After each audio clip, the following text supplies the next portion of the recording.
Et c'est notre devoir, mesdames et messieurs, bienvenue à ce 13h30.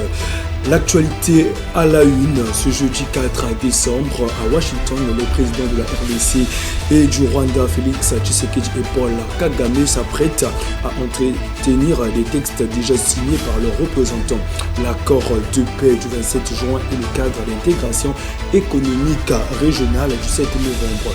Cette rencontre arrangée par les États-Unis intervient dans un climat de défiance profonde entre les deux chefs d'État, alors que la situation sécuritaire dans l'Est de la RDC reste explosive. Au Tchad, plusieurs organisations de la société civile sous le regroupement de la coalition pour les réformes électorales ont lancé un plaidoyer en faveur de ces réformes pour améliorer le processus des futures élections. Cette initiative fait suite aux recommandations formulées par les observateurs et l'équipe de médiation issue de ces différentes organisations lors de différentes étapes du processus de sortie de transition tchadienne. En Ouganda, à quelques semaines des élections générales, le Haut Commissariat des Nations Unies aux droits de l'homme exprime sa profonde inquiétude face à une montée de la répression visant l'opposition politique et les médias. L'ONU appelle les autorités ougandaises à garantir les droits fondamentaux, à mettre fin aux violences et à permettre à toutes les voix, y compris critiques, de s'exprimer sans crainte.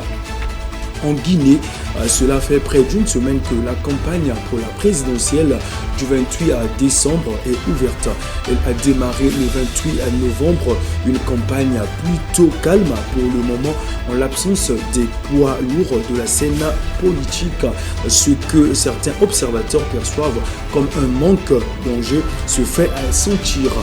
Il n'y a pas encore de meeting d'envergure ni du côté du candidat Mamadi Doumbouya ni du côté de ses 8 concurrents. En Guinée-Bissau, une semaine après la prise de pouvoir par les militaires et la suspension du processus électoral en cours, la société civile tente de faire front. Elle se mobilise pour demander la libération des détenus et la publication des résultats de la présidentielle et des législatives. Un acte social pour le retour à l'ordre constitutionnel que 10 organisations de la société civile ont déjà rejointes. Enfin, en France, le président français Emmanuel Macron a été accueilli ce jeudi à Pékin par le président Xi Jinping pour une visite de 3 jours centrée sur la coopération économique et les enjeux internationaux.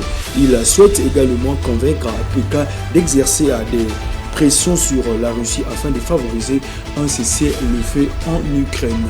Voilà, c'est donc la fin de ce 13h30. Merci à vous de l'avoir suivi. Ensemble, partageons l'information.